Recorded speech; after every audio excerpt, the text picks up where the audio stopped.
আমার সংক্ষিপ্ত বক্তব্যের বিষয়বস্তু আল ঈমান বিল গায়ব। গায়ব শব্দের অর্থ হচ্ছে অদৃশ্য, যা দেখা যায় না। আর ঈমান হচ্ছে অন্তরের বিশ্বাস। দ্বীন বা ইসলামের দুটো মৌলিক বিষয়, একটা হচ্ছে ইসলামের 5টি স্তম্ভ, আর একটা হচ্ছে ঈমানের 6টি শাখা বা 6টি স্তম্ভ। ইসলামের 5টি স্তম্ভ বাহ্যিকভাবে দেখা যায়, আর ঈমানের 6টা স্তম্ভ একটাও বাহ্যিকভাবে দেখাবেন মানুষকে, এটা সম্ভব। এই জন্য যে বিশ্বাসটা অন্তরে থাকে। ফলত পৃথিবীর প্রত্যেক মুমিনই মুসলিম, কিন্তু পৃথিবীর প্রত্যেক মুসলিম মুমিন নয়। কিন্তু কে যে মুমিন নয়, এটা বাছাই করার দায়িত্ব আবার দুনিয়ার মানুষকে দেওয়া হয়নি। যে আপনি আজ থেকে দায়িত্ব নিয়ে দেখতে লাগলেন যে ঠিক আছে, দেখি তো কে মুসলিম কিন্তু মুমিন নয়। এটার দায়িত্ব আল্লাহ নিজের কাছে রেখেছেন। কেননা ঈমানের বিষয় অন্তরের সাথে, আর অন্তরের খবর পৃথিবীতে কেউ জানে না। ফলত কে যে মুমিন আর কে যে মুমিন নয়, এটা কেউ ছাড়া কে জানে না, আল্লাহ সুবহানাহু ওয়া তাআলা ছাড়া কেউ জানে না। তাহলে ইসলাম বাহ্যিক, যে একটা মানুষ এসে বলল, ভাই আশহাদু আল্লা ইলাহা ইল্লাল্লাহ ওয়া আশহাদু আন্না মুহাম্মাদার রাসূলুল্লাহ, আমি সাক্ষ্য দিচ্ছি আল্লাহ ব্যতীত কোনো মাবুদ নেই, মুহাম্মদ সাল্লাল্লাহু আলাইহি সাল্লাম আল্লাহর রাসূল। অন্তরে এটা আছে কিনা কেউ জানে না। একটা মানুষ বাহ্যিকভাবে মসজিদে এসে সালাত আদায় করতেছে, সে মুসলমান হিসেবে গণ্য হবে, তার রক্ত হারাম। জাকাতের সময় জাকাত দিচ্ছে, রোজার দিনে রোজা থাকছে অথবা থাকাটা দেখাচ্ছে, তাহলে এরা সবাই বাহ্যিকভাবে মুসলমান হিসেবে গণ্য হবে। কিন্তু এই মুসলমান ব্যক্তি মুমিন না হয়ে মুনাফিকও হতে পারে। স্বয়ং রাসূল সাল্লাল্লাহু আলাইহি ওয়াসাল্লামের যুগে মুনাফিক ছিল, আমাদের যুগেও মুনাফিক আছে। এবং আমি গত 1.5-2 বছর মুনাফিকির যে আলামত, সেদিকেই বক্তব্যের বিষয়বস্তু বানিয়েছিলাম। যে রাসূলুল্লাহ সাল্লাল্লাহু আলাইহি ওয়াসাল্লাম বলেছেন যে মুনাফিকের আলামত ইযা হাদ্দাসা কাযাবা ওয়া ইযা ওয়া'আদা আখলাফা ওয়া ইযা তুমিনা খানা, কথা বললে মিথ্যা বলে, ওয়াদা করলে ভঙ্গ করে, দায়িত্ব দেওয়া হলে দায়িত্বের সাথে খেয়ানত করে। তো আমি বক্তব্য দিতে গিয়ে বলেছি যে 5 ওয়াক্ত সালাত আদায়কারী, নামাজি, হাজি, ওমরাকারী মুসলমানের অভাব নাই, কিন্তু সত্যবাদী, নিজ দায়িত্বের উপর ন্যায়পরায়ণ, নিজ দায়িত্বের আমানতের খেয়ানত করে না, এরকম মুসলমান খুঁজে পাওয়া কঠিন। কেননা গত 16 বছর যারা ছিল তারাও তাহাজ্জুদের সালাত আদায় করত। তাহলে আপনি তাহাজ্জুদের সালাত আদায় করার পরেও আপনি সত্যবাদী নন, মিথ্যুক। কেননা যে রাজনীতি আমাদের দেশে আছে, গণতান্ত্রিক রাজনীতি, এটা মিথ্যা ছাড়া চলা সম্ভব নয়। তো এটা করতে হলে মিথ্যা বলতেই হবে। এভাবেই এর সিস্টেমটা ডেভেলপ করা আছে। সেটা পার্টির মধ্যে হোক, পার্টির বাইরে হোক, অন্য দলের বিরুদ্ধে হোক, অন্য দলের পক্ষে হোক। পার্টির মধ্যেও কেননা একই আসনে 5 জন 10 জন করে মনোনয়ন নেওয়ার জন্য প্রতিযোগিতা করতেছে। তাহলে পার্টির চেয়ারম্যানের কাছে তো সবাইকে মিথ্যা বলতে হবে, না হলে তো আরেকজনকে মনোনয়ন দিয়ে দিতে পারে। বুঝতে পারেননি? আরেকজনের নামে তো মিথ্যা বলতে হবে যে না, ও এটা করে না, ও এটা করে না, ও এটা করে না। এইভাবেই এই রাজনীতিটা ডেভেলপ করা আছে। গণতান্ত্রিক রাজনীতিটা ডেভেলপই করা হয়েছে মুসলমানদের মধ্যে মিথ্যার কালচার অব্যাহত রাখার জন্য। কেননা ব্রিটিশরা 190 বছর মুসলমানদেরকে গোলাম রেখে মিথ্যা বলা শিখিয়েছিল। বাই বর্ন মুসলমানেরা মিথ্যা বলা জানত না। আর মক্কার মুশরিকরা, কাফেররা পর্যন্ত মিথ্যা বলা জানত না। মুসলমান তো বহু দূরের কথা। আবু সুফিয়ান মুহাম্মদ সাল্লাল্লাহু আলাইহি ওয়াসাল্লামের সবচেয়ে বড় শত্রু, সব যুদ্ধে আল্লাহর নবীর বিরুদ্ধে নেতৃত্ব দিয়েছে। আবু সুফিয়ান যখন বাদশাহ হিরাক্লিয়াসের দরবারে, তখন লাইভ নাই, রেকর্ডিং নাই, কেউ সাক্ষী দিবে তার বিরুদ্ধে সেটা নাই, কিচ্ছু নাই, ফোন নাই, মাইক নাই, কিচ্ছু নাই। আবু সুফিয়ান চাইলেই মিথ্যা বলতে পারত, কিন্তু আবু সুফিয়ানেরা মিথ্যা বলাটা জানতো না। তো মিথ্যা না বললেই মানুষ নেতা হয়ে যায়, মানে সত্যিকার জন্মগত প্রকৃত নেতা মিথ্যা না বললে অটোমেটিক নেতা হয়ে যাবে, এবং ন্যায় পরায়ণ হলে অটোমেটিক নেতা হয়ে যাবে। এটা হচ্ছে বাই ডিফল্ট নেতা, অটোমেটিক নেতা যদি ন্যায় পরায়ণ হয়। এই নেতৃত্বের গুণ ছিল মুহাম্মদ সাল্লাল্লাহু আলাইহি ওয়াসাল্লামের মধ্যে, এই নেতৃত্বের গুণ ছিল নবীদের মধ্যে, এই নেতৃত্বের গুণ মুসলমানদের। কিন্তু যখন ইউরোপীয় উপনিবেশের মাধ্যমে শুধু ভারত, পাকিস্তান, বাংলাদেশ না, ওই আফ্রিকাও পর্যন্ত যখন এদের পদানত হয়েছে, তো এদেরকে গোলাম বানিয়ে মিথ্যা বলা, দুর্নীতি করা এবং চুরি করানো শিখানো হয়েছে। কেননা আপনি যখন গোলামি করবেন তখন এটা ছাড়া রাস্তা থাকে না। সারাদিন না খেয়ে আছেন, 5 জন মানুষ এখানে সারাদিন না খেয়ে আছে, আমি একটা রুটি নিক্ষেপ করে দিলাম, তো 5 জন ক্ষুধার্ত মানুষ এই রুটিটা নিয়ে কাড়াকাড়ি করবে না? এই রুটিটা পাওয়ার জন্য একজন আরেকজনকে হত্যা করবে না? এটাই হলো গোলামির মাধ্যমে ট্রেনিংটা হয়। যখন আপনি গোলাম হয়ে গেছেন তখন একটা টাকার জন্য মিথ্যা বলবেন, একটা টাকার জন্য আরেকজনকে হত্যা করবেন, একটা টাকার জন্য আরেকজনকে ধোঁকা দিবেন। এই কালচারটা গোলামির মধ্যে তৈরি হয়। বানু ইসরাইলদের ইতিহাস পবিত্র কোরআনে এত বেশি কেন দেওয়া আছে? বানু ইসরাইলের ইতিহাস পবিত্র কোরআনে এই জন্য এত বেশি দেওয়া আছে যে বানু ইসরাইলরা এত বিশাল বিশাল নেয়ামত পাওয়ার পরেও কিভাবে মুনাফিকি করছিল, কিভাবে ধোঁকা দিচ্ছিল, কিভাবে 2 নম্বরই করছিল, সেগুলো তুলে ধরা আছে। তো এগুলো ওদের রক্তের মধ্যে মিশে গেছিল ফেরাউনের কয়েকশো বছর গোলামি করার কারণে। আর এই কারণে মুসা আলাইহিস সালাতু ওয়াস সালামকে আল্লাহ ফেরাউনের বাড়িতে মানুষ করেছে। কেননা মুসা যদি আর 10টা বানু ইসরায়েলের সাথে মানুষ হতো, তাহলে আর 10টা বানু ইসরায়েলকে খাওয়ার জন্য মিথ্যা বলতে হয়, চাকরির জন্য মিথ্যা বলতে হয়, একটা রুটির জন্য দুর্নীতি করতে হয়। তাহলে মুসা আলাইহিস সালাম ওদের সাথে থাকতে থাকতে গোলামির নেচারগুলো রক্তের মধ্যে ঢুকে যেত, বিকজ তার জাতি হচ্ছে গোলাম, বানু ইসরায়েলরা গোলাম। তো মুসা আলাইহিস সালামের মধ্যে যেন গোলামির স্বভাব না ঢুকে, এই জন্য বাদশার বাড়িতে মানুষ করা হয়েছে, যেন জন্মগত সত্য বলা, জন্মগত ন্যায়পরায়ণ হওয়া যেন ভিতরে থেকে যায়, নষ্ট যেন না হয়। তো আফগানিস্তানে কেউ বাহির থেকে এসে টিকতে পারেনি কেন? বেশিরভাগ আফগানিদের জন্মগত সত্য বলা এবং জন্মগত ন্যায়পরায়ণ হওয়ার স্বভাবটাকে ধ্বংস করতে পারেনি। এই জন্য কেউ আফগানিস্তানে এসে সেভাবে বেশি দিন টিকতে পারেনি। আর যেই জাতিরই আপনি জন্মগত সত্য বলা এবং জন্মগত ন্যায়পরায়ণ হওয়ার স্বভাব ধ্বংস করে দিয়েছেন, আগের 16 বছরের যারা ছিল তারা যেমন বিক্রি হয়ে গেছে, এখন যারা আছে তারাও পাল্লা দিচ্ছে কে কার কাছে বিক্রি হয়ে যাবে, কে আমেরিকার কাছে বিক্রি হবে আর কে ভারতের কাছে বিক্রি হবে। কেন? স্বভাব রক্তের মধ্যে গোলামি, অতএব টাকার কাছে বিক্রি হতে হবে। এখানে আপনি কল্যাণকর যতক্ষণ এই 2টা মৌলিক নেতৃত্বের মূলনীতি ঠিক না হবে। আল্লামা ইকবাল বলেছেন, সবক ফিরসে পড় সাদাকাত কা, শুজাআত কা, আদালত কা, লিয়া জায়েগা তুঝসে কাম, দুনিয়া কি ইমামত কা। মুসলমানদের মধ্যে নামাজ আদায়কারী মুসলমানের কমতি নাই, মুসলমানদের মধ্যে হাজি মুসলমানের কমতি নাই, দানশীল মুসলমানের কমতি নাই, কিন্তু মিথ্যা বলবে না, সত্য কথা বলবে এবং ন্যায় পরায়ণতার উপর অটল থাকবে, দুর্নীতি করবে না, নিজ দায়িত্বের আমানতের খেয়ানত করবে না। এইরকম মুসলমানেরই অভাব পড়ে গেছে। এইরকম মুসলমান যদি তৈরি হয়ে যায় তো সারা পৃথিবী আবার মুসলমানেরা নেতৃত্ব দিবে। এই বক্তব্য আমি গত 1.5-2 বছর দিয়ে এসেছি মুনাফিকের আলামতের উপর, যে বহু মানুষ মুসলমান কিন্তু মুনাফিক। সে হজ করতেছে, মনে করছে আমি হজ করছি, ওমরা করতেছি, দান করতেছি, কিন্তু মুনাফিক। কেননা ঈমান থাকলে কখনো মানুষ মিথ্যা বলতে পারে না। অন্তরে যদি ঈমান থাকে, অন্তরে ঈমান থাকলে মানুষ কখনো অন্যায় করতে পারে না, দুর্নীতি করতে পারে না, যদি অন্তরে ঈমান ঢুকে যায়।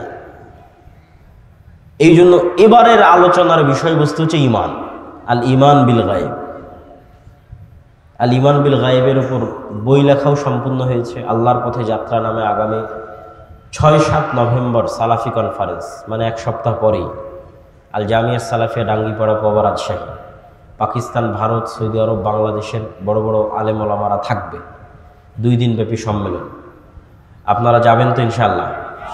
দাওয়াত থাকলো আপনাদের, আল্লাহ কবুল করুন। তো সেখানে প্রকাশ পাবে আর কি বইটা। তো সেখান থেকেই ধীরে ধীরে টুকটাক আলোচনা নিয়ে আসার চেষ্টা করতেছি। এখন আলোচনা সেভাবে সাজানো গোছানো হয়ে ওঠেনি, যে একদম একদিক থেকে সাজানো গোছানো বলতেই থাকবে এরকম হয়নি। তবে সারমর্ম কথা যতটুকু পারি ততটুকু বলি। ঈমান বিল গায়ব, ঈমান নাই মুসলমানদের ঈমান বিল গায়ব নাই। এটা আরো ভালো বুঝলাম কখন, সরকার পড়ে যাওয়ার পর যখন ইসলামী ঘরানার অসংখ্য দল মতাদর্শ সবার সাথে উঠা বসা করার আল্লাহ সুযোগ দিল, এবং আলহামদুলিল্লাহ এখনো সেই সুযোগটা আছে। সবার সাথে একটা ভালো সম্পর্ক, সুসম্পর্কের ভিত্তিতে যাতায়াত আছে, যাওয়া আসা হয়। তো এই যাতায়াতের ভিত্তিতে আমি আর একটা নতুন জিনিস শিখলাম, যেটা হয়তো আমারও ছিল না, আমার ধারণা। আমি এটা শিখলাম যে আমরা যারা মুসলমান হয়তো দ্বীনের দাওয়াত দিচ্ছি, হয়তো মসজিদ মাদ্রাসা গড়ে তুলতেছি, হয়তো ইসলামী দল পরিচালনা করতেছি, আমাদের এখনো পরিপূর্ণরূপে ঈমান বিল গায়েব অর্জিত হয়নি, অদৃশ্যের উপর বিশ্বাস মজবুত হয়নি যেভাবে সাহাবীদের ছিল। এই 6টা বিশ্বাসের কথা সবাই জানেন। তো ওইটা মুখে বললে কোনো সমস্যা নাই, যে আশহাদু আল্লা ইলাহা ইল্লাল্লাহ আশহাদু আন্না মুহাম্মাদার রাসূলুল্লাহ, কিন্তু এই 6টার কাজ মুখে বলার সাথে না। এই 6টার কাজ কিসের সাথে? অন্তরের সাথে। কিন্তু আমরা এই 6টাও মুখে বলে শেষ করে দিয়েছি, যে আল্লাহর উপর ঈমান আনলাম, ফেরেশতাদের উপর ঈমান আনলাম, নবী রাসূল কিতাবের উপর ঈমান আনলাম, তাকদীরের উপর ঈমান আনলাম, পরকালের উপর আনলাম, মুখ পর্যন্তই শেষ। কেউ আর বাস্তবে কোনোদিন অন্তর দিয়ে সত্যিকারভাবে বিশ্বাস করলো না যে আল্লাহ কে, আল্লাহর শক্তি কি, আর ফেরেশতা কে, ফেরেশতা কোথায় থাকে, কি করে, ফেরেশতা আসলেই আছে কিনা পৃথিবীতে, আর পরকাল পুনরুত্থান, মরার পরে কিভাবেই বা পরকাল পুনরুত্থান হবে। ফলত বললাম মুখে এই কথাগুলো, কিন্তু জীবন চলতে থাকলো দুনিয়ামুখী, বস্তুবাদী। আমরা আমাদের অসংখ্য জীবনের অসংখ্য সিদ্ধান্ত দুনিয়াকে সামনে রেখে নিই, দুনিয়াকে কেন্দ্র করে নিই, বস্তুকে কেন্দ্র করে নিই।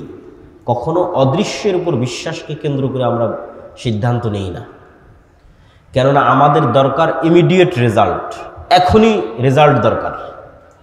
অতএব এখন এটা ছাড়া আর তো কোনো ওয়ে নাই। তো ব্যক্তিগত জীবনে অসংখ্য উদাহরণ দেওয়া সম্ভব, আমরা জাতীয় জীবনেরই কিছু উদাহরণ দিই। যে ঈমান বিল গায়েব দুর্বল এবং ঈমান বিল গায়েব সম্পর্কে জ্ঞান অর্জন করা প্রয়োজন কেন? মুসা আলাইহিস সালাতু ওয়াস সালাম ফেরাউনের মোকাবেলায় যত দুর্বল ছিলেন, আজকের ফিলিস্তিনের গাজার মুসলমানেরা ইসরায়েলের মোকাবেলায় অত দুর্বল নয়। আবারও বলি, আজকের ফিলিস্তিনের গাজার মুসলমানেরা দুনিয়াবী শক্তির দিক থেকে আজকের ইসরায়েলের কাছে যত দুর্বল, তার চেয়ে 100 গুণে বেশি দুর্বল ছিলেন দুনিয়াবী শক্তির দিক দিয়ে নবী মুসা ফেরাউনের দুনিয়াবী শক্তির সামনে। একটা পয়েন্ট গেল। পয়েন্ট নাম্বার 2, আল্লাহর নবী মুহাম্মদ সাল্লাল্লাহু আলাইহি ওয়াসাল্লাম তার সাহাবী আবু বকর, ওমর, ওসমান, আলী রাদিয়াল্লাহু তাআলা আনহুম, পরবর্তীতে যারা উমাইয়া খেলাফতের সময় বিভিন্ন দেশ বিজয় করেছে, মোহাম্মদ বিন কাসেম হোক, কোতাইবা বিন মুসলিম হোক, তারেক বিন জিয়াদ হোক, আর খালিদ বিন ওয়ালিদ, আর আমর ইবনে আল-আস হোক, যেই হোক না কেন, তাদের দুনিয়াবী শক্তি তৎকালীন বিশ্বের রোমান এবং পারস্যের তুলনায়, আমি আবারও বলি, মুহাম্মদ সাল্লাল্লাহু আলাইহি ওয়াসাল্লামের দুনিয়াবী শক্তি, আবু বকর, ওমর, ওসমান, আলীর দুনিয়াবী শক্তি, খালিদ বিন ওয়ালিদ, আমর ইবনে আল-আসের দুনিয়াবী শক্তি, তারেক বিন জিয়াদ, মোহাম্মদ বিন কাসেমের দুনিয়াবী শক্তি তৎকালীন বিশ্বের রোমান এবং পারস্যের দুনিয়াবী শক্তির তুলনায় যেই মাপে ছিল, তার চাইতে আজকের সমগ্র বিশ্বের 57টা মুসলিম দেশের দুনিয়াবী শক্তি আমেরিকা এবং ইসরায়েলের তুলনায় অনেক বেশি পরিমাণে দুনিয়াবী শক্তির অধিকারী হচ্ছে বর্তমান যুগের 57টা দেশের মুসলিম দেশের মুসলমানেরা। ওই যুগের তুলনায়, সাহাবীদের যুগে রোমান এবং পারস্যদের দুনিয়াবী শক্তির তুলনায় তাদের যে দুর্বলতা ছিল, সেটার তুলনায় এই যুগের মুসলমানেরা বেশি শক্তিশালী। তাহলে এই যুগের মুসলমানরা মাজলুম কেন? বিজয় নাই কেন? বিজয় তাদের কাছে ধরা দিচ্ছে না কেন? ওই যুগের সাহাবীদের যেই লেভেলের ঈমান বিল গায়েব ছিল, মানে ফেরেশতাদের উপর তাদের যেই লেভেলের বিশ্বাস ছিল, আল্লাহর উপর তাদের যেই লেভেলের বিশ্বাস ছিল, পরকাল হবে, পরকাল কেমন, এটার উপর তাদের যেই লেভেলের বিশ্বাস ছিল, আজকের মুসলমানদের তার সিকি পরিমাণও নাই। ফলত দুনিয়াবী শক্তি যত বেশি থাক, কোনো কাজের কাজ হবে না, হচ্ছেও না। তো মুসা আলাইহিস সালাতু ওয়াস সালামের হাতের লাঠি আল্লাহ সুবহানাহু তাআলা পরিবর্তন করে দিলেন সাপে, এবং সাপে পরিবর্তন করে দেওয়ার মাধ্যমে মুসা আলাইহিস সালাতু ওয়াস সালামকে আল্লাহ সুবহানাহু তাআলা শিখালেন যে পৃথিবীতে তোমরা চোখে যা দেখো এর আড়ালেও অনেক কিছু আছে যেগুলোর উপর আল্লাহ ক্ষমতাবান এবং তিনি করতে পারেন। আর এটা এমনি হাতের লাঠি নয়, এটা মুসা আলাইহিস সালাম দীর্ঘদিন থেকে ব্যবহার করতেন সেই হাতের লাঠি। এই লাঠি দিয়ে পাতা পাড়তেন, এই লাঠি দিয়ে পুকুর পার হতেন, নদী পার হতেন, সেই লাঠিকে আল্লাহ সাপ বানিয়ে দিয়েছেন। এবং জাদুর সাপ নয়, চোখের ভেলকির সাপ নয়, একদম তরতাজা জ্যান্ত সাপ। ঠিক যেভাবে পুকুরের নদীতে আস্ত আল্লাহর সৃষ্টি যে সাপ আছে সেই সাপ। জাদুকরেরা সিজদায় পড়ে গেছিল এই কারণে, জাদুকরদের দড়িও সাপ হয়ে গেছিল, কিন্তু ওই সাপগুলো ছিল জাদুর সাপ, চোখের ভেলকির সাপ। আর মুসা আলাইহিস সালামের সাপ ছিল আস্ত সাপ, ওগুলো সবকে খেয়ে নিয়েছে। তো মুসা আলাইহিস সালাতু ওয়াস সালামকে আল্লাহ শিখিয়েছেন ঈমান বিল গায়েবের উপর মজবুত আস্থা এবং বিশ্বাস, আল্লাহর ক্ষমতার উপর আস্থা এবং বিশ্বাস। মুসা আলাইহিস সালাতু ওয়াস সালাম যদি আল্লাহর ঈমান বিল গায়েবের উপর মজবুত আস্থা এবং বিশ্বাস না রাখতেন, তাহলে মুসা আলাইহিস সালামকে দুনিয়াবী দিক থেকে ফেরাউনের বিরুদ্ধে বিজয়ী হতে হতো, দুনিয়ার দিক থেকে। আর দুনিয়ার দিক থেকে বিজয় হওয়ার জন্য মুসা আলাইহিস সালাতু ওয়াস সালামের কাছে কোনো রাস্তা থাকতো না কম্প্রোমাইজ ছাড়া। কেননা মুসা আলাইহিস সালাতু ওয়াস সালামের তো কোনো দুনিয়াবী শক্তি নাই, অতএব তাকে কম্প্রোমাইজ করতে হবে। তো আজকের মুসলমানেরাও মনে করে নিয়েছে যে আমাকে এখনই সফল হতে হবে, অতএব এখনই সফল হওয়ার জন্য, কেন ঈমান বিল গায়েব নাই, ফেরেশতার অস্তিত্বে, পরকালের অস্তিত্বে, আল্লাহর অস্তিত্বে এবং শক্তি ক্ষমতায় বিশ্বাস নেই। অতএব এখনই যদি আমি সফল হতে যাই, তাহলে দুনিয়াবী যে রাস্তাগুলো আছে এই রাস্তাগুলোই আমাকে অবলম্বন করতে হবে। আর দুনিয়াবী রাস্তায় যদি অবলম্বন করতে চাই, কেন ঈমান বিল গায়েব আমার দুর্বল, নিচে, তো দুনিয়াবী রাস্তায় যদি অবলম্বন করতে চাই, তাহলে মন্দির পাহারা দিতে না গেলে তো ভোট পাওয়া যাবে না। অতএব আমাকে এই রাস্তা অবলম্বন করতে হবে। যদি এর চাইতেও কোনো খারাপ রাস্তা অবলম্বন করা লাগে, তাহলে সেটাও করা যেতে পারে, মানে করা হতে পারে। কেননা আমার মাথায় আছে যে দুনিয়াবী লজিকেই একমাত্র সফলতা সম্ভব।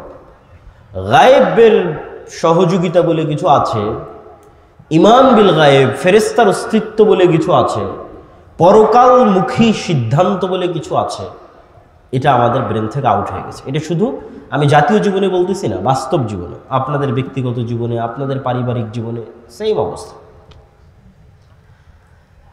তো আজকে আমরা ঈমান বিল গায়েবের একটা অংশের উপর আলোচনা করব, আল ঈমান বিল মালাইকা, ফেরেশতাদের উপর বিশ্বাস। ফেরেশতারা কিসের তৈরি বলেন তো? নূরের তৈরি।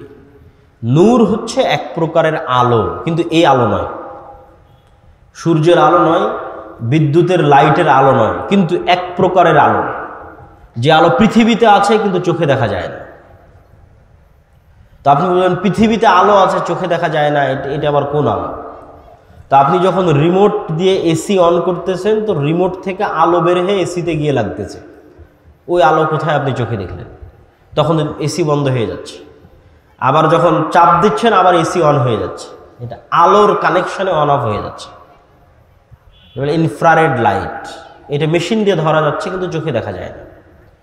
ওই যে লাইভ চলতেছে, ক্যামেরা, কম্পিউটার, মোবাইল, এগুলো সব আলো। আমার কথা আলোর ওয়েভের মধ্যে ভেসে, আপনি যখন ফোনে কথা বলতেছেন, রাত দিন ফোন ব্যবহার করতেছেন, ফোনে কথা বলছেন, ঢাকা কথা বলছেন, আমেরিকা, লন্ডন, ইউরোপ, সাথে সাথে আপনার কথা ইউরোপে চলে যাচ্ছে, ওইটা আলোর ওয়েভের মধ্যে দিয়ে ভেসে ইউরোপ চলে যাচ্ছে। কিন্তু দুঃখজনক হলেও সত্য, যে আপনি রাত দিন ইউরোপ আমেরিকায় কথা বলতেছেন, আপনার কথা ইউরোপ আমেরিকার সাথে সাথে চলেও যাচ্ছে, রাত দিন লাইভ দেখতেছেন, হ্যাঁ গাজায় এটা হচ্ছে, সাথে সাথে লাইভ দেখেন, আজকে মিরপুরে এটা জ্বলে যাচ্ছে, সাথে সাথে লাইভ আপনি দেখতে পাচ্ছেন মেশিনের মাধ্যমে। কিন্তু ঠিকই আবার আপনার এটার ইমান নাই যে আপনার কথা এখন সাথে সাথে আমেরিকা লন্ডনে শোনা গেলেও, আমেরিকা লন্ডনের মানুষ বসে শুনতে পারলেও, আর আমেরিকা লন্ডনের কথা আমি এখন সাথে সাথে বসে শুনতে পারলেও আমার এখনকার কথা আল্লাহ শুনছে না, সেটার বিশ্বাস নাই। অথচ যেটা ব্যবহার করে কথা বলতেছে ওই ওয়েভ আল্লাহর তৈরি, যেটার মধ্যে দিয়ে কথা পাস হয়ে যাচ্ছে মোবাইলের মধ্যে, মোবাইল থেকে নেটওয়ার্কের মধ্যে, টাওয়ারের মধ্যে, সেখান থেকে আবার আমেরিকা চলে যাচ্ছে, এই যেটার মধ্যে দিয়ে পাস হচ্ছে এটা আল্লাহর তৈরি। তো এটার মধ্যে দিয়ে পাস হয়ে আমি মানুষের কথা শুনে নিচ্ছি, কিন্তু আল্লাহ আমার কথা শুনতেছে না। শুধু যেটা রেকর্ড হয়ে যাচ্ছে সেটা নিয়ে হয়তো আপনি চিন্তা করতেছেন। তা আমি লাইভ দেখতে পাচ্ছি, কিন্তু আল্লাহ সুবহানাহু ওয়া তাআলা আমাকে দেখতে পাচ্ছেন না, বা আমি হয়তো কোনো কিছু গোপনে করে ফেলে দিচ্ছি, এটা অসম্ভব।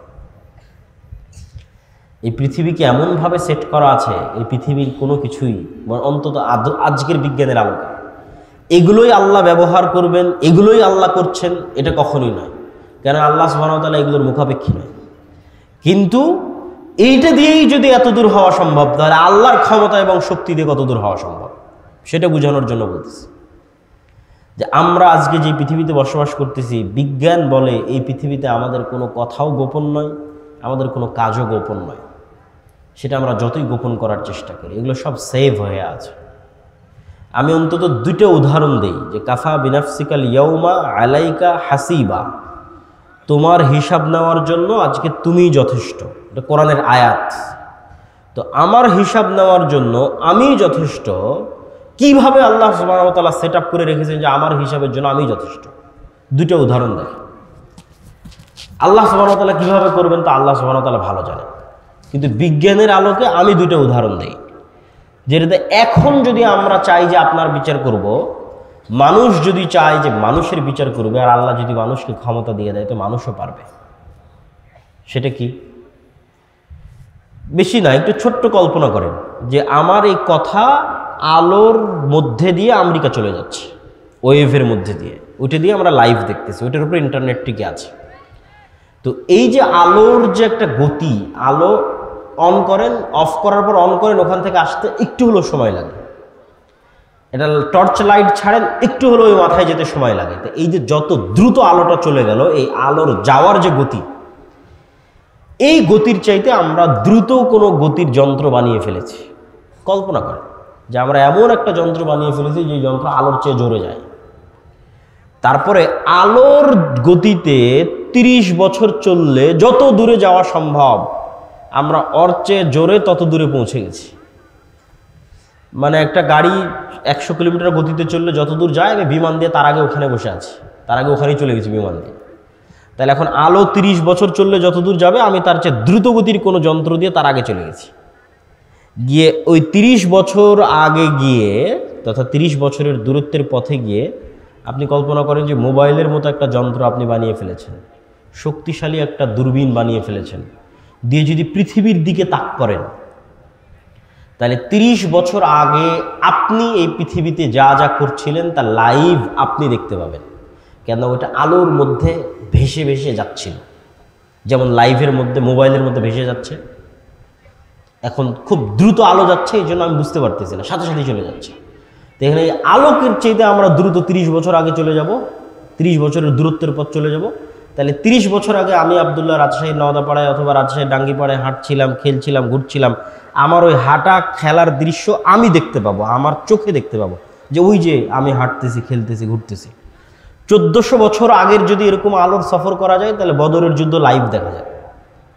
অসম্ভব নয়, বাস্তব সত্য। মুহাম্মদ সাল্লাল্লাহু আলাইহি ওয়াসাল্লামের পুরো জীবনী দূরবীন দিয়ে লাইভ দেখা যাবে।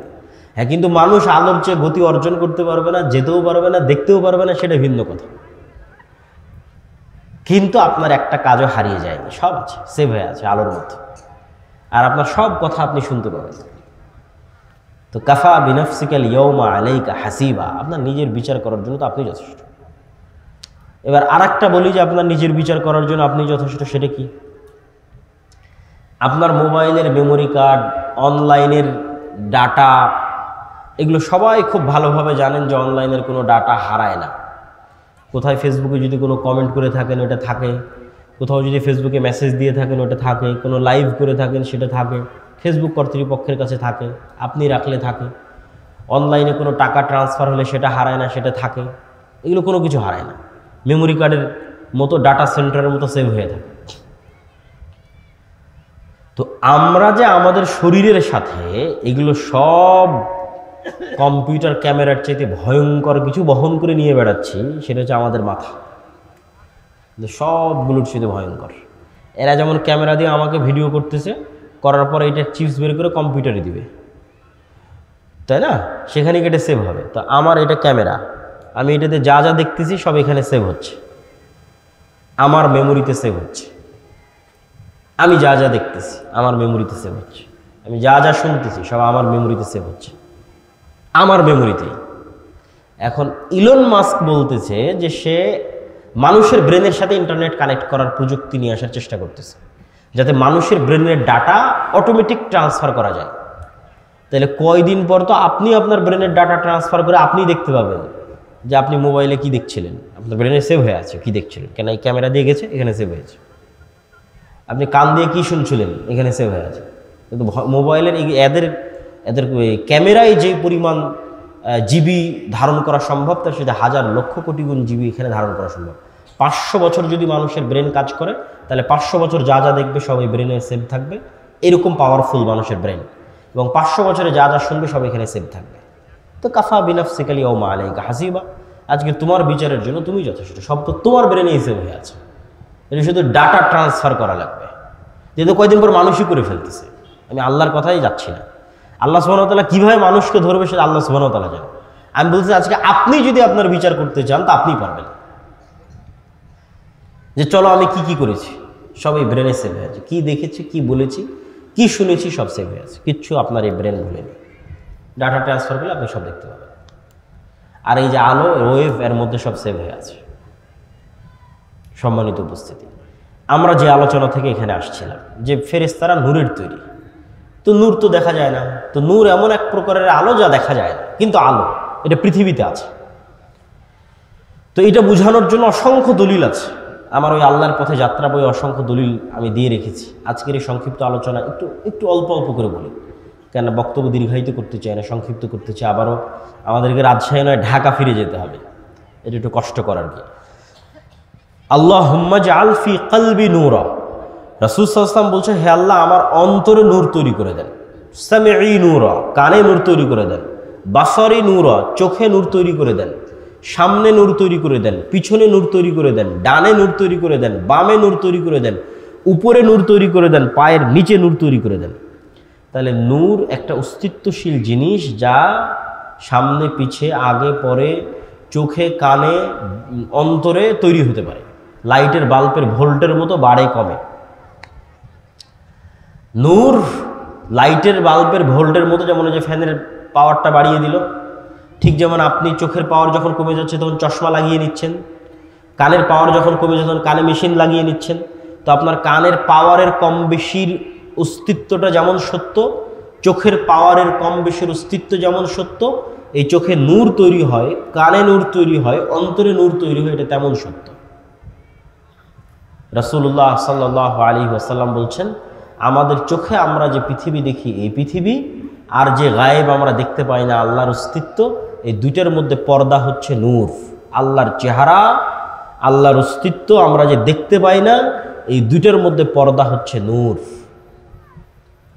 লাউ কাশাফাহু, যদি এই নূর সরিয়ে দেওয়া হতো, পৃথিবীতে যে নূর আছে, আসমান এবং জমিনে যে নূর আছে, নূর যদি সরিয়ে দেওয়া হতো, আল্লাহর চেহারার তাজাল্লিতে আসমান এবং জমিন ধ্বংস হয়ে যেত। আল্লাহু নূরুস সামাওয়াতি ওয়াল আরজ, আল্লাহ হচ্ছেন আসমান এবং জমিনের নূর। সম্মানিত উপস্থিতি, তাহলে নূরের তৈরি ফেরেশতা। নূর এমন এক প্রকারের আলো যা চোখে দেখা যায় না। 2 নাম্বার, যা মেশিনেও ধরা যায় না। কিছু আলো তো যেগুলো চোখে দেখা যায় না, মেশিনে ধরা পড়তেছে, ওই যে মোবাইলের ক্যামেরার, তারপরে হচ্ছে রিমোট কন্ট্রোলের। কিন্তু এক প্রকারের আলো নূর, যা চোখেও দেখা যায় না, মেশিনেও ধরা পড়ে না। তাহলে আপনি বলবেন এটা কেমন কথা বললেন যে একটা জিনিস পৃথিবীতে আছে, চোখেও দেখব না, মেশিনেও ধরা পড়বে না। জি, আল্লাহর গায়েবের প্রত্যেকটা জিনিসের কিছু না কিছু আলামত আল্লাহ তার সৃষ্টিজীবের মধ্যে রেখে দিয়েছে। কিছু না কিছু আলামত আল্লাহ তার সৃষ্টিজীবের মধ্যে রেখে দিয়েছে। আল্লাহর এক ব্যতিক্রম সৃষ্টিজীব হচ্ছে কুকুর। কুকুর মানুষের চাইতে 10,000 গুণ বেশি ঘ্রাণ, নাক দিয়ে ঘ্রাণ নেওয়ার ক্ষমতা কুকুরের মানুষের চাইতে 10,000 গুণ। 100, 200, 500, 1000, 2000, 10,000 গুণ বেশি। তাহলে আমার কাছে আমি যদি এই পানির বোতলটা নিই এবং এই পানির বোতলটা নাকে টানি, তাহলে বলবো না এটার তো কোনো সেন্ট নাই। পানিরও আমি বলতে পারি যে না, পানির তো কোনো সেন্ট নাই, এটার কোনো সেন্ট নাই। তা এটার সেন্ট নাই বলাটা যেমন মিথ্যা, বিজ্ঞানও হয়তো এসে বলবে যে না এটার কোনো সেন্ট নাই। বিজ্ঞানও মিথ্যা, কেন বিজ্ঞান এখন পর্যন্ত কুকুরের নাকের মতো পাওয়ারফুল যন্ত্র তৈরি করতে পারেনি। কিন্তু এই পানির বোতলটা কুকুরের নাকের সামনে লাগান, দিয়ে পানির বোতলটাকে 10 কিলোমিটার দূরে রেখে আসেন, এই পানির বোতল কুকুর খুঁজে বের করে নিয়ে আসবে। তাহলে আমি না গন্ধ পাচ্ছি না, আর আমার আবিষ্কার করা যন্ত্রও গন্ধ ধরতে পারতেছে না, তার মানে গন্ধ নাই। এটা কি ঠিক না ভুল? আছে, তার প্রমাণ কি? ওই যে আল্লাহর আর এক সৃষ্টিজীবও ধরতে পারতেছে, ওর কাছে আছে। আমরা যেভাবে একজন আরেকজনকে দেখছি, চিনছি, এভাবে কুকুর চিনে না। কুকুর ঘ্রাণ দিয়ে আপনাকে চিনে। আপনার এই চেহারা, সাদা কালো দাড়ি, অথবা দাড়ি চাছা, লম্বা উঁচু মোটা, এইভাবে দেখে কুকুর চেনে না যেভাবে আমরা চিনি। ঘ্রাণে চিনে, এটা অমুক, এটা অমুক, ঘ্রাণে চিনে ফেলে। ওইভাবে দেখতেই পায় না কুকুর। আমরা যেভাবে দেখি এভাবে দেখতেই পায় না, তো ওভাবে দেখে চিনবে কিভাবে? ওকে আল্লাহ দিয়েছে ঘ্রাণ শক্তি। ঠিক হাতি সহ এরকম কিছু প্রাণী আছে যাদের দিয়েছে শ্রবণ শক্তি, খুব সূক্ষ্ম, একদম ভয়ঙ্কর লেভেলের সূক্ষ্ম, মানুষের যে 2-3 হাজার গুণ। যন্ত্র ওই লেভেলে সূক্ষ্ম নয়।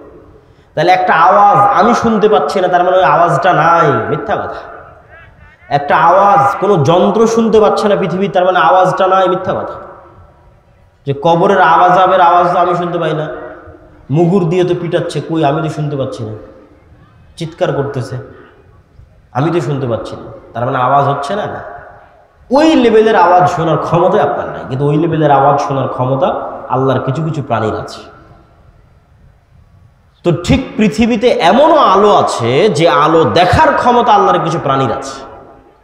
যেমন কুকুরকে শয়তানের আলো দেখার ক্ষমতা দেওয়া আছে, মোরগকে ফেরেশতার নূর, নূর যেই লেভেলের আলো, ওই লেভেলের আলো দেখার সক্ষমতা মোরগকে, মুরগিকে দেওয়া আছে ফজরের সময় যখন সে চিৎকার করে।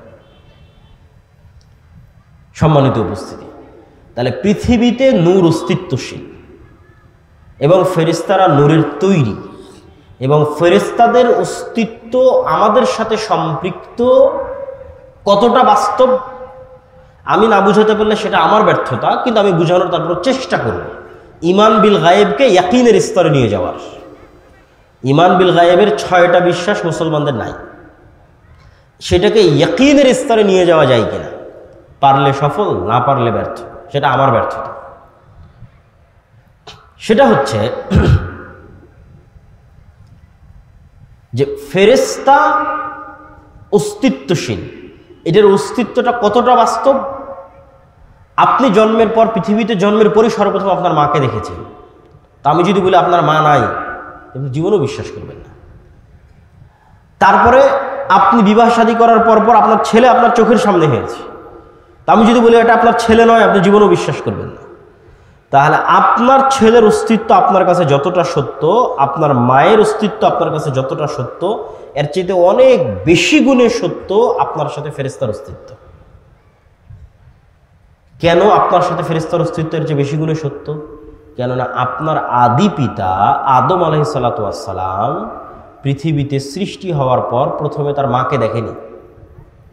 পৃথিবীতে সৃষ্টি হওয়ার পর বন্ধু হিসেবে প্রথমে তার ভাইকে, বোনকে, মাকে, বাপকে, চাচাকে, মামাকে, খালাকে, স্ত্রীকে, এগুলোকে পায়নি। সৃষ্টি হওয়ার পর চোখ খুলে সর্বপ্রথম যদি দেখে থাকে তাহলে পৃথিবীর ভিন্ন জগতের 2 প্রাণীকে দেখেছে, একটার নাম ফেরেশতা আর একটার নাম জিন। তাহলে মানুষের সাথে মানুষের সম্পর্ক বেশি মজবুত হলো না মানুষের সাথে ফেরেশতার জিনের সম্পর্ক বেশি মজবুত হলো? বলেন এবার। ফেরেশতার জিনের সম্পর্ক বেশি উজ্জ্বল। জন্মের পর তো তৈরি হওয়ার পর আর একটা মানুষকে দেখিনি, প্রথম দেখেছি ফেরেশতাকে, প্রথম দেখেছি জিনকে। তাহলে আমার সাথে পৃথিবীর আর যে কারো অস্তিত্বের চাইতে, আর যে কোনো বন্ধুর চাইতে, আর যে কোনো ব্যক্তির চাইতে বেশি অস্তিত্বশীল, বেশি বাস্তব ফেরেশতার অস্তিত্ব। ওর দেখেই তো আমার যাত্রা শুরু। ওয়াইদ ক্বালা রাব্বুকা লিল মালাইকাতি ইন্নী জাইলুন ফিল আরদি খলিফা ক্বালু আতাজআলু ফিহা মান ইউফসিদু ফিহা ওয়া ইয়াসফিকুদ দিমা। যখন আল্লাহ ফেরেশতাদের ডেকে বললেন, এই ফেরেশতারা, আমি পৃথিবীতে আমার প্রতিনিধি সৃষ্টি করতে চাই, খলিফা সৃষ্টি করতে চাই। বললেন, আল্লাহ আপনার তাসবিহ তাহলিল করার জন্য তো আমরা আছি, করার সৃষ্টি করার কি দরকার? তোমরা তা জানো না যা আমি জানি। তারপরে আল্লাহ আদমকে সৃষ্টি করলেন, করার পর ফেরেশতাদের বললেন তোমরা সিজদা করো। তো প্রথম পরিচয়ই হলো ফেরেশতাদের সাথে। আর এখন কেউ বিশ্বাস করে না ফেরেশতা আছে, এমনি মুখে বলছে ফেরেশতা আছে, ফেরেশতার উপর ঈমান আনলাম বলার সময় বলেছি, অন্তরে নাই। এবার দুই একটা উদাহরণে যাব আমরা, যে আল্লাহর নবীর যুগে সাহাবীরা ফেরেশতাদের উপর কেমন বিশ্বাস রাখত। আমরা আজকে ঈমান বিল গায়েবের শুধু একটা পয়েন্টের আলোচনা করতেছি, ফেরেশতা। আল্লাহর নবীর যুগে সাহাবীরা ফেরেশতাদের উপর কেমন বিশ্বাস রাখত তার উদাহরণ। তবে তার আগে 2 মিনিট একটু গুরুত্বপূর্ণ জরুরি কথা, সেটা হচ্ছে আমরা যে মসজিদের আয়োজনে এখানে উপস্থিত হয়েছি, এই মসজিদটি একটি নির্মাণাধীন মসজিদ, এবং আমাকে যেভাবে বলা হয়েছে যে ছাদ অথবা কোনো একটা জায়গায় গিয়ে কাজ আটকে আছে। তো আপনারা যারা এখানে উপস্থিত হয়েছেন সকলের প্রতি দত্ত আহ্বান থাকবে যে পরকালের আল্লাহ সুবহানাহু ওয়া তাআলার দরবারে আপনাদের যে ব্যাংক অ্যাকাউন্ট ওপেন করা আছে, যেটাতে লাভের মাত্রার কোনো পার্সেন্টেজের কোনো সীমা নাই, বরং বাড়তেই থাকবে, বাড়তেই থাকবে, বাড়তেই থাকবে, এবং যেটা দিয়ে কিয়ামতের মাঠের অসংখ্য বিপদ থেকে বাঁচা যাবে। কোথাও ইবাদতের কমতি থাকলে সেটা কাভার দেওয়া যাবে, ব্যাকআপ দেওয়া যাবে, কোথাও গুনাহ থাকলে সেটার কাফফারায় ব্যাকআপ দেওয়া যাবে, কোথাও কোনো মানুষের হক নষ্ট হয়ে থাকলে সেটার কাফফারায় ব্যাকআপ দেওয়া যাবে। কিয়ামতের মাঠে যেহেতু কোনো মুদ্রা টাকা পয়সা থাকবে না, সেহেতু আগে থেকেই টাকা পয়সা পাঠিয়ে রাখা ভালো। তো আগে থেকে টাকা পয়সা পাঠানো থাকলে এবং আল্লাহ সেগুলোকে বাড়াতে থাকলে কিয়ামতের মাঠে বিপদের সময় এই পাঠানো টাকাগুলো কাজে লাগবে। ঠিক দুনিয়াতে যেমন জমানো টাকা বিপদের সময় কাজে লাগে, কিয়ামতের মাঠে জমানো টাকা বিপদের সময় কাজে লাগবে। তো কেউ যদি স্বেচ্ছাসেবকেরা থাকে, যদি যায়, আপনারা সহযোগিতা করবেন। আমরা আমাদের বক্তব্য সামনে আগাই। মুহাম্মদ সাল্লাল্লাহু আলাইহি ওয়াসাল্লামের যুগে সাহাবীদের বিশ্বাস ফেরেশতার উপরে। খুব মজার মজার কয়েকটা ঘটনা আপনাদের সামনে বলবো, যেই ঘটনাগুলো একটা আরেকটার সাথে কানেক্ট করলে আপনি দেখবেন যে ফেরেশতা চরিত্র সাহাবীদের সামনে কেমন ছিল আর আমাদের সামনে কেমন। মজার মজার কয়েকটা ঘটনা। সাদ বিন মুআজ নামে এক বিখ্যাত সাহাবী, আউস এবং খাজরাজ গোত্রের নেতা, আনসারী সাহাবী, খন্দকের যুদ্ধে শহীদ হয়েছে। রাসূল সাল্লাল্লাহু আলাইহি সাল্লাম বলছে, সাদ বিন মুআজের জানাজায় ৭০,০০০ ফেরেশতা অংশগ্রহণ করেছে। জাবের রাদিয়াল্লাহু তাআলা আনহু উহুদের যুদ্ধে শহীদ হয়েছেন। জাবের রাদিয়াল্লাহু তাআলার পিতা। তো জাবের রাদিয়াল্লাহু তাআলা আনহু যখন তার পিতার মৃত্যুতে কাঁদছেন, তখন রাসূল সাল্লাল্লাহু আলাইহি সাল্লাম বলছেন, জাবের তুমি কাঁদছো? তোমার পিতার লাশ এই মুহূর্তে ফেরেশতারা ঘিরে রেখেছে, ছায়া দিয়ে রেখেছে, তুমি কাঁদিও না। হানজালা রাদিয়াল্লাহু তাআলা আনহু শহীদ হয়েছেন। তো হানজালা রাদিয়াল্লাহু তাআলা আনহু বাসর ঘর থেকে বের হয়ে গিয়ে যুদ্ধে অংশগ্রহণ করেছিলেন। তো সাহাবীরা তাকে ফরজ গোসল দেওয়ার জন্য গোসল দিবেন।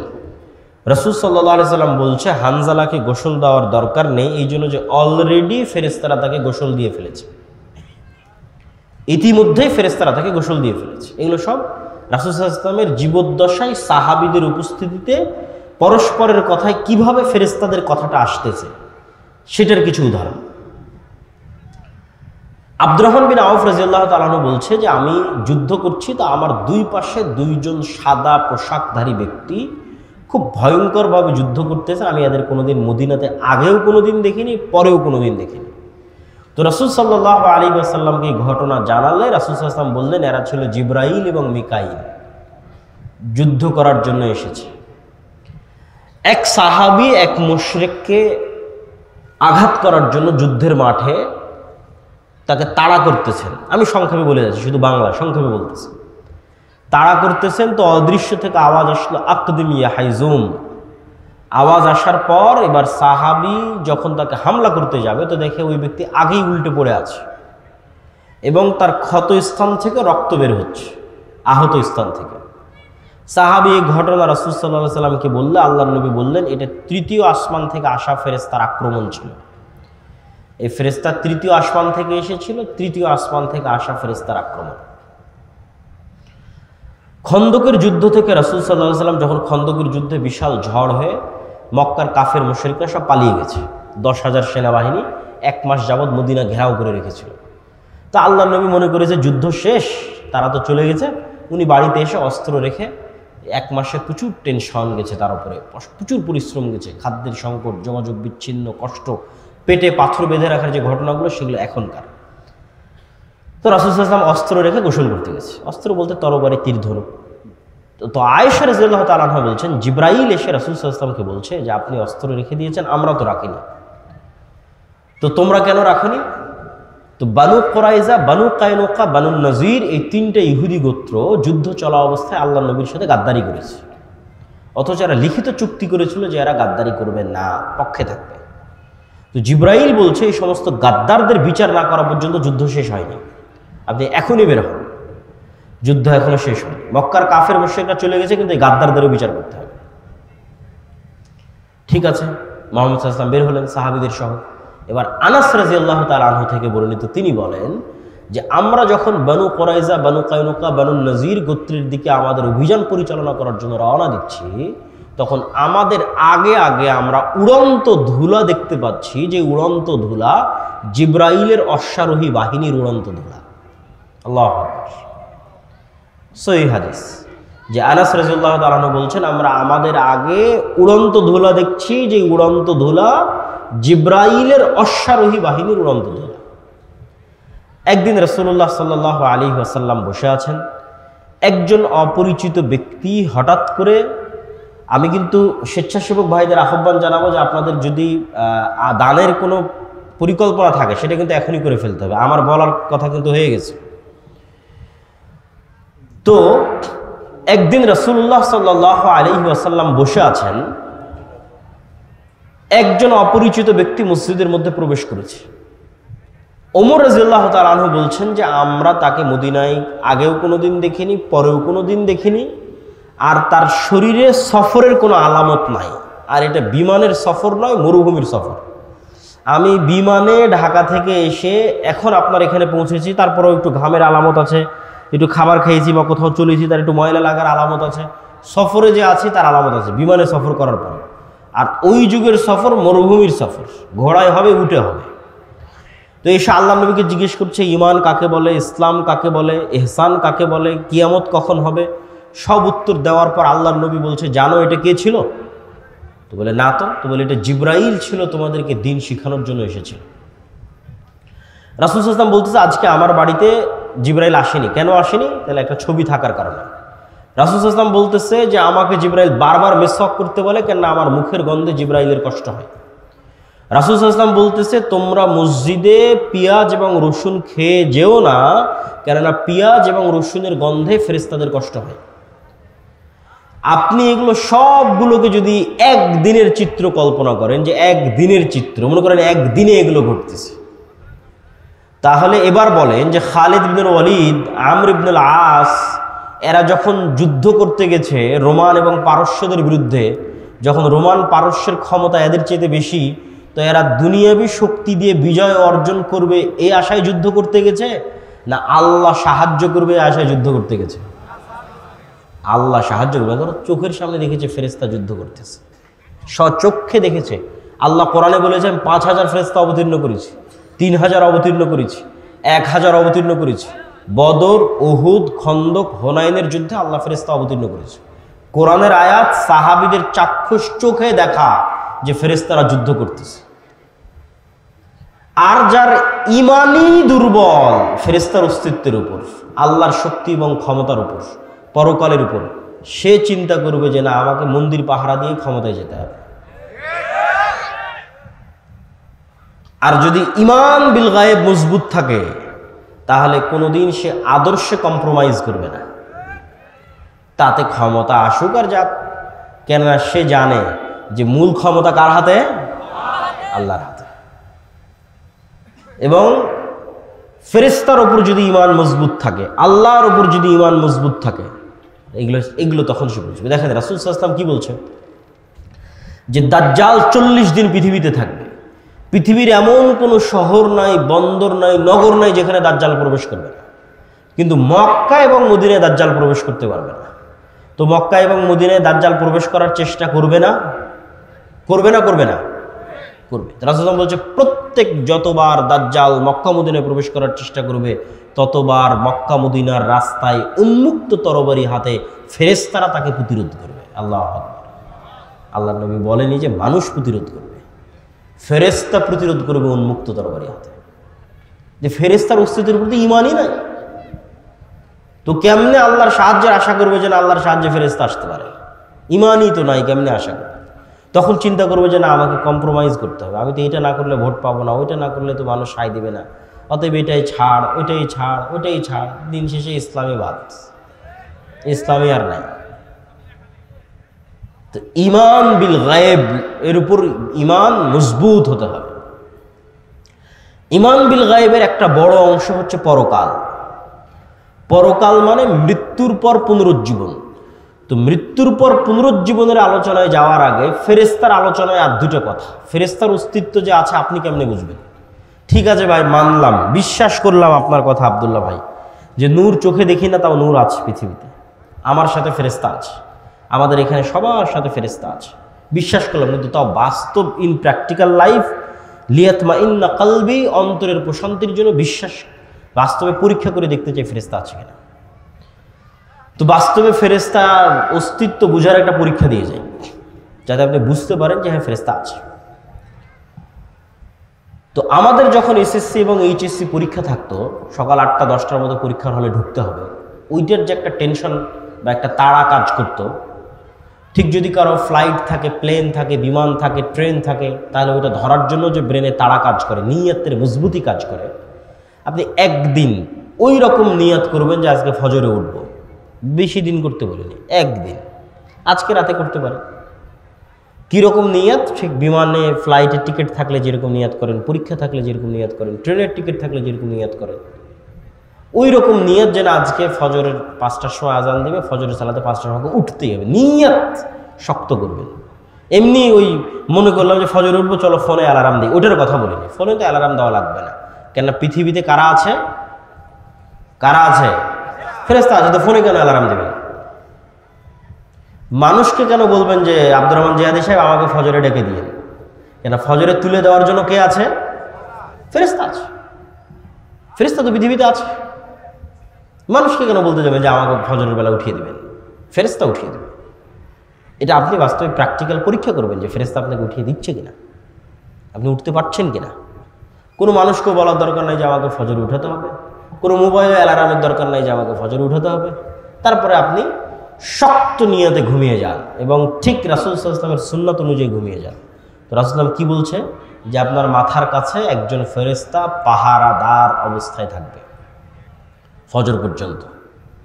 তাহলে এখন আপনাকে ফজরে উঠিয়ে দেওয়ার দায়িত্ব ফেরেশতার। আল্লাহ সুবহানাহু ওয়া তাআলা এভাবেই পৃথিবী সেট করে রেখেছে। তো কেমনে আপনাকে ঘুম থেকে উঠিয়ে দেবে সে জানে। এখন মশার কামড়ে উঠিয়ে দিবে, না ঝাপটা আওয়াজে উঠিয়ে দিবে, না আপনার বাচ্চা কাদার মাধ্যমে উঠিয়ে দিবে, না কিসের মাধ্যমে উঠাবে, সেটা ফেরেশতার দায়িত্ব। না কোনোদিন ফজরের আজান আপনার কানে ঢোকে না, আজকে ঠিকই ফজরের আজান কানে ঢুকে গেছে। কেন ফজরের আজান কানে ঢুকতে বাধা হয়ে থাকতো কে? শয়তান। কে বাধা হয়ে থাকতো? শয়তান। আজকে ফেরেশতা ঢুকতে দিয়েছে, শয়তানের বাধা সরে গেছে, ফেরেশতা ঢুকতে দিত, ফজরের আজানই ডাইরেক্ট কানে ঢুকে গেছে, আপনি এমনি উঠে গেছে। কোনো না কোনো ওয়ে ব্যবহার করে আপনি ঈমান বিল গায়েবের বিশ্বাসের মজবুতির মাত্রা যত উঁচু লেভেলে যাবে, গায়েবের অস্তিত্বের প্রমাণ তত বাস্তবে ফিল করবেন। ঈমান বিল গায়েবের উপর বিশ্বাসের মাত্রা যত উঁচু লেভেলে যাবে, মাত্রা যদি সাহাবীদের লেভেলে যায় তাহলে ফেরেশতা আবারও যুদ্ধ করার জন্য নামবে। এটাই ঠিক। মানে বিশ্বাসের মাত্রা যদি সাহাবীদের লেভেলে যায় তাহলে বাস্তবে সচক্ষে আবারও ফেরেশতাদের যুদ্ধ করতে দেখা যাবে। কিন্তু ওই লেভেলে মাত্রা নাই, যাচ্ছে না, নেওয়া যাচ্ছে না। কেননা আমরা সবাই হয়ে আছি শয়তানের বন্ধু, শয়তানের দোসর। কেমনে আপনার কাছে ফেরেশতা আসবে আপনি বলেন? যেখানে রাসূল সাল্লাল্লাহু আলাইহি ওয়াসাল্লাম বলছে যে পেঁয়াজ এবং রসুনের গন্ধে ফেরেশতারা কষ্ট পায়, আর আল্লাহ নবী তো পেঁয়াজ রসুন খেতই না, ফেরেশতা কষ্ট পাবে। তো এমনি এতবার মেসওয়াক করতে যাতে জিবরাইল কষ্ট না পায়, আর আপনি সারাদিন বিড়ি আর সিগারেট নিয়ে বসে আছেন, তাহলে আপনার কাছে ফেরেশতা যাবে? আপনার কাছে ফেরেশতা যাবে না। আপনার সাথে কে আছে সবসময় বলেন তো? শয়তান আছে। আপনি সিরিয়াস বিশ্বাস করেন আপনার আশেপাশের যত বন্ধু অস্তিত্বশীল আছে এদের অস্তিত্ব যত সত্য, আল্লাহর কসম, ওয়াল্লাহি আল্লাহর কসম, ওয়াল্লাহি আল্লাহর কসম, আপনার সাথে ফেরেশতার অস্তিত্ব তত সত্য, আপনার সাথে শয়তানের অস্তিত্ব তত সত্য। তা আপনি তো শয়তান যেটা যেটা পছন্দ করেন ওটা ওটা আপনার সাথে ধরে রেখেছেন, তাহলে তো সবসময় আপনার সাথে শয়তান আছে। আল্লাহ নবী বলছে যেই ঘরে ছবি মূর্তি আছে, যেই ঘরে কুকুর আছে, ওই ঘরে কে ঢোকে না? ওই ঘরে ফেরেশতা ঢোকে না। কেউ যদি কোনো ঘরে ঢোকার সময় বলে আসসালামু আলাইকুম, তাহলে ওখান থেকে কে পালিয়ে যায়? শয়তান পালিয়ে যায়। আর যদি আসসালামু আলাইকুম না বলে তাহলে শয়তান আরো ডাক দেয় যে আসো এখানে থাকো। তাহলে আপনার কাজের মাধ্যমে আপনি কাকে বন্ধু বানিয়ে রেখেছেন আপনি ভালো জানেন। ফেরেশতারা পবিত্রতা পছন্দ করে। কোনো একটা মানুষ যদি অজু ভাঙলেই অজু করে এরকমও যদি কোনো মানুষ পৃথিবীতে থাকে, তাহলে ওই মানুষ দুনিয়াতে থাকা অবস্থায় ফেরেশতাদের মতো স্বভাব অবলম্বন করতেছে, আছে দুনিয়াতে কিন্তু আসলে ফেরেশতা। কেননা ফেরেশতারা যেমন সবসময় পবিত্র ও পবিত্র। আর একজন পেশাব থেকে যত্ন নেয় না, কোথায় দাঁড়িয়ে পেশাব করছে, কোথায় পেশাব নিয়ে পানি নিচ্ছেন, তাহলে ওর সাথে সবসময় কে আছে? শয়তান। তাহলে ও কীভাবে হেদায়েত প্রাপ্ত হবে? আর ওর আন্দোলন মিছিলে আর কীভাবে আল্লাহর সাহায্য নেমে আসবে? আর ওর ভোটে কীভাবে আর ইসলাম বিজয় হবে? গায়েবের মদদ ছাড়া, কেন এটা আল্লাহর দিন, গায়েবের মদদ, অদৃশ্যের সাহায্য ছাড়া ইসলামের বিজয় সম্ভব নয়। দুনিয়ার লজিকে মুসা আলাইহিস সালাম কোনোদিন ফেরাউনের উপর বিজয় লাভ করবে না, সম্ভব না। গাজার মানুষের চাইতে দুর্বল ছিল মুসা আলাইহিস সালাম, দুনিয়ার লজিকে বিজয় সম্ভব না। কিন্তু মুসার বিজয় সম্ভব হয়েছে আল্লাহর শক্তিতে, আল্লাহর ক্ষমতায়। পৃথিবীর সব নবী রাসূল যুগে যুগে যা হয়েছে সব আল্লাহর সাহায্য, আল্লাহর শক্তি, আল্লাহর ক্ষমতা, আল্লাহ তার ফেরেশতাদের দিয়ে সাহায্য করেছে। আর তাদের ঈমানের মাত্রা ওই লেভেলে ছিল। তো ঈমান বিল গায়েবের আরেকটা অংশ যেটা একটু না বললেই নয়, সেটা হচ্ছে পরকাল। এই পরকালের কথাটুকু বলে আমরা বক্তব্যের শেষের দিকে যাব। পরকাল মানে মৃত্যুর পর জীবিত হওয়া। আপনারা কোনোদিন দেখেছেন কোনো মৃত মানুষকে জীবিত হতে? একটু কথা বলেন, কোনো মৃত মানুষকে জীবিত হতে দেখেছেন? দেখেন। এখন যদি কোনো মৃত মানুষ কবর থেকে উঠে আসে বিশ্বাস করবেন? বিশ্বাস করবেন না, মনে হয় অবিশ্বাস্য। আচ্ছা, আজ থেকে 100 বছর আগে যদি আপনাকে বলা হতো যে আপনার কথা আপনি এখানে বলবেন আমেরিকায় শোনা যাবে, বিশ্বাস করতেন? বিশ্বাস করতেন না। ওমর রাদিয়াল্লাহু তাআলা আনহুর বিষয়ে একটা রেওয়ায়েত পাওয়া যায় যে উনি মসজিদে নববীর মেম্বারে বসে আওয়াজ দিয়েছেন, যুদ্ধের মাঠে গিয়ে সে আওয়াজ শোনা গেছে। ইরাকে সিরিয়ায় যুদ্ধের মাঠে আওয়াজ শোনা গেছে। তো এরকম যদি কেউ বলতো যে না এখানে আওয়াজ দিব আমেরিকায় শোনা যাবে, ভুয়া কথা কোত্থেকে বলে, বিশ্বাস অসম্ভব। তো বিজ্ঞানের মাধ্যমে আমি মনে করি, আমার এই ধারণা ভুল হতে পারে, সায়েন্স অ্যান্ড টেকনোলজির মাধ্যমে আল্লাহ গায়েবের পর্দাগুলোকে সরিয়ে দিচ্ছে। বহুদিন যাবত এগুলো সব গায়েব ছিল, এই গায়েবের পর্দাগুলো সরে যাচ্ছে। কিয়ামত যত নিকটে আসবে গায়েবের পর্দা তত দ্রুত সরতে থাকবে। গায়েবের পর্দা সরতে সরতে সরতে সরতে কোন লেভেলে যাবে জানেন? পৃথিবীর সবচেয়ে বড় গায়েব যে মৃত মানুষ জীবিত হবে, এটাও মানুষ সচক্ষে দেখবে। এই দুনিয়াতে মানুষ সচক্ষে দেখবে যে মৃত মানুষ জীবিত হচ্ছে। কিয়ামত হওয়ার আগে, আমি কিয়ামত হওয়ার পরের কথা বলি না। গায়েবের পর্দা অলরেডি সরাসরি হয়ে গেছে। তো এই গায়েবের পর্দা সরতে সরতে সরতে সরতে সরতে সরতে সরতে সরতে ওই জায়গায় গিয়ে ঠেকবে যে মানুষ দেখবে মৃত মানুষ জীবিত হচ্ছে। তো মৃত মানুষকে জীবিত করা, আল্লাহ ডাল ভাত করার পরেই কিয়ামত দেবে। মৃত মানুষ জীবিত হওয়া এটা গায়েব, আপনার কাছে ইম্পসিবল মনে হচ্ছে, কিন্তু পৃথিবীতে এটা আল্লাহ সুবহানাহু ওয়া তাআলা ডাল ভাত করে দেবে। এই জন্য আগেও কয়েকবার এটাকে ডাল ভাত করা আছে। কিভাবে? এমনিই তো ঈসা আলাইহিস সালাম আসার আগে বিভিন্ন ঘটনাক্রমে অসংখ্য মানুষকে মৃত্যুর পর জীবিত করা আছে, অসংখ্য মানুষকে। প্রথমে ইব্রাহিম আলাইহিস সালাম বলল, বিশ্বাস হয় না যে মরা মানুষ জীবিত হতে পারে। বিশ্বাস আছে কিন্তু ইয়াকিন হয় না, ইতমিনান নাই। আল্লাহ বললো 4টে পাখি নিয়ে আসো, জবাই করো, 4টে পাহাড়ে দাও, নাম ধরে ডাকো। জবাই করলো, 4টে পাহাড়ে দিল, নাম ধরে ডাকলো, উড়ে আসলো। ঠিকই তো, মরা পাখি জীবিত হয়ে গেল। বিশ্বাস করলো। এক নবী এক গ্রামের পাশ দিয়ে যাচ্ছে, পুরো গ্রাম বিরান গোরস্থান হয়ে গেছে, সব মানুষ মরে শেষ, সাফ। নবী বলছে যে এই মরা বিরান গ্রামকে আল্লাহ কিভাবে জীবিত করবে, মনে মনে বলছে। তো আল্লাহ ওই নবীকে ইনস্ট্যান্ট মৃত্যু দিয়েছে 100 বছর। 100 বছর পর নবীকে জীবিত করেছে। নবীকে জিজ্ঞেস করে, তুমি বলো কতদিন মৃত অবস্থায় ছিল? মুসা আলাইহিস সালাতু ওয়াস সালামকে বানু ইসরাঈল বলল, লান নারাল্লাহ হাত্তা লান নুমিনা বিকা হাত্তা নারাল্লাহ জাহরাতান, আমরা ততক্ষণ পর্যন্ত ঈমান আনয়ন করব না আল্লাহকে যতক্ষণ না দেখব। মুসা আলাইহিস সালাম 70 জনকে নিয়ে তুর পাহাড়ে গেল। আল্লাহর তাজাল্লিতে সবগুলো স্পট ডেড, ইনস্ট্যান্ট মরে গেছে। মুসা আলাইহিস সালাম আল্লাহর কাছে দোয়া করলো, সুম্মা বাআসনাকুম মিন বাদি মাউতিকুম, তোমাদের মৃত্যুর পর তোমাদের পুনরায় জীবিত করে দিলাম। তারপর আসহাবে কাহফের ঘটনা, 309 বছর প্রায় মৃত, কিন্তু মানুষ দেখলে মনে করবে জীবিত। আর এবার ঈসা আলাইহিস সালাম, মৃতকে জীবিত করা ডাল ভাত। ঈসা আলাইহিস সালাম মৃতকে জীবিত করা, ঠিক আপনি বাড়িতে যেমন ডাল আর ভাত রান্না করেছেন এরকম। ঈসা আলাইহিস সালাম যে কোনো একটা মাটি নিবে, আল্লাহ কোরআনে বলেছে, কোরআন আছে, যে কোনো একটা মাটি নিবে, মাটি নিয়ে বিসমিল্লাহ, মাটিতে ফু দিবে, জীবন্ত পাখি হয়ে আকাশে উড়ে যাবে। বলে আল্লাহু আকবার। রাত দিন উনি মানুষকে করে দেখিয়েছে। কবরের পাশে যাবে মৃত মানুষ, বিইজনিল্লাহ, আল্লাহর আদেশে জীবিত হয়ে যাবে, মানুষ জীবিত হয়ে যাবে। অন্ধ মানুষ, বিসমিল্লাহ বিইজনিল্লাহ, আল্লাহর আদেশে চক্ষুষ্মান হয়ে যাবে, চক্ষুষ্মান হয়ে যাবে। তাহলে ঈসা আলাইহিস সালামের হাতে মৃতকে জীবিত করা ছিল এক প্রকার আপনার বাড়িতে যেমন আপনি ডাল এবং ভাত রান্না করেন, এটা যেমন ইজি, ঠিক তেমন ইজি। এবার গায়েবের পর্দা খুলতে খুলতে খুলতে খুলতে কিয়ামতের পূর্ব মুহূর্তে আসবে দাজ্জাল। দাজ্জালকে আল্লাহ এই ক্ষমতা দিয়ে দেবে।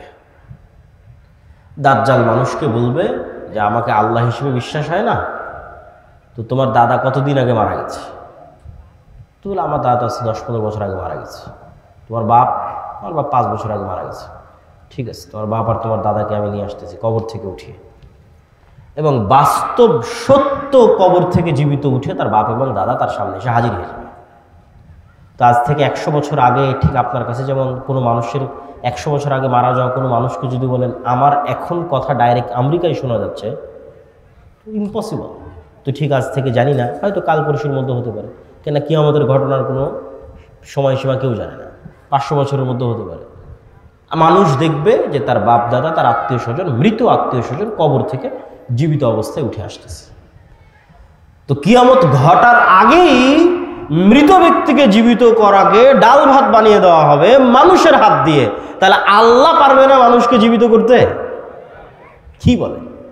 আরে একবার ঈসা আলাইহিস সালাম মৃতকে জীবিত করেছে, আর একবার দাজ্জাল মৃতকে জীবিত করবে, মানুষ মৃত মানুষকে জীবিত করবে। আল্লাহ পারবেন না মৃতকে জীবিত করতে? এই জন্য বলছি যে এগুলো গায়েবের পর্দা উন্মোচন হয়ে যাচ্ছে। আপনার কথায় আমার কথা এখন আমেরিকায় শোনা যাচ্ছে আর আল্লাহ শুনতে পাচ্ছেন না। আমার কথা অটোমেটিক সব রেকর্ড হয়ে থেকে যাচ্ছে, লাইভ হয়ে থেকে যাচ্ছে, দেখা যাচ্ছে, আর আল্লাহ সুবহানাহু ওয়া তাআলা পারবেন না? আমার ফিঙ্গারপ্রিন্ট দিয়ে মানুষ আমাকে অপরাধী হিসেবে ধরে ফেলতেছে, কারো ফিঙ্গারপ্রিন্টের সাথে মিলে না। আমি এখানে যদি এখন ছাপ দিয়ে চলে যাই, তাহলে এখানে যে আমি ছাপ দিয়েছিলাম এটা, এরপরে যদি কেউ ছাপ না দেয়, কালকে এটা ফরেন্সিক রিপোর্ট করলে বের হয়ে যাবে যে ওই আবদুল্লাহর পাসপোর্টও এখানে ছাপ দিয়েছিল। তাহলে এই হাতের মধ্যে এমন কি আছে, যদি আল্লাহ কিয়ামতের মাঠে যদি বলে যে হ্যাঁ এই হাত কথা বলো, এগুলো সবগুলোর মধ্যে সেভ হয়ে আছে। কোনো কিছু পৃথিবী থেকে হারায় না, কোনো কিছু হারাচ্ছে না। হিসাব আল্লাহ সুবহানাহু ওয়া তাআলার হিসাব নেওয়া এবং পুনরায় পরকাল বাস্তবায়ন করা এত সহজ, এত বাস্তব। সম্মানিত উপস্থিতি, তাহলে ঈমান বিল গায়ব যখনই আপনি বিশ্বাস করে নেবেন যে হ্যাঁ পরকাল ঘটবে, না ঘটে গেছে, মরব না মরে গেছে, তাহলে এবার জীবনের সিদ্ধান্ত নেওয়া সহজ হবে। যে কোনো ইসলামী দল যখন মনে করে নেবে যে না আমরা সবাই শহীদ হয়ে গেছি, আমরা সবাই মারা গেছি, কেন এই জীবনের তো কোনো মূল্য নাই ইসলামের দৃষ্টিতে। আল্লাহ, মৃত্যু মানে আল্লাহর সাথে সাক্ষাৎ। তো যখনই আপনি পরকালকে অতীত ধরে নেবেন, তখন আপনার সব সিদ্ধান্ত দেখবেন সঠিক সিদ্ধান্ত নিচ্ছেন, বিজয় দ্রুত আসতেছে। আর যখন ধরে নেবেন না এই দুনিয়ায় সব কিছু, দুনিয়া দিয়ে আমার সব কিছু করে শেষ করতে হবে, তাহলে আর এই ইসলামের বিজয়ও আপনার হাত দিয়ে সম্ভব নয়, আর আপনার বাস্তব জীবনেও আপনি সাকসেসফুল হতে পারবেন না। অতএব বস্তুবাদী দুনিয়ামুখী জীবন বাদ দিয়ে পরকালমুখী, মৃত্যুর পর আবার জীবিত হবেন, হিসাব নেওয়া হবে, এই চিন্তা, ফেরেশতা আছে, ফেরেশতা আপনাকে সহযোগিতা করতেছে, ফেরেশতার সাথে বন্ধুত্ব, ফেরেশতার অস্তিত্বের প্রতি গভীর অবিচল আস্থা, ফেরেশতাকে দেখতেও পেয়ে যেতে পারে। আপনার ইমান বিল গায়েব বাড়তে থাকলে ওরকম হয়েও যেতে পারে, অস্বাভাবিক কিছু নয়। সম্মানিত উপস্থিতি, বক্তব্যের শেষের দিকে এসে কয়েকটা জরুরি কথা।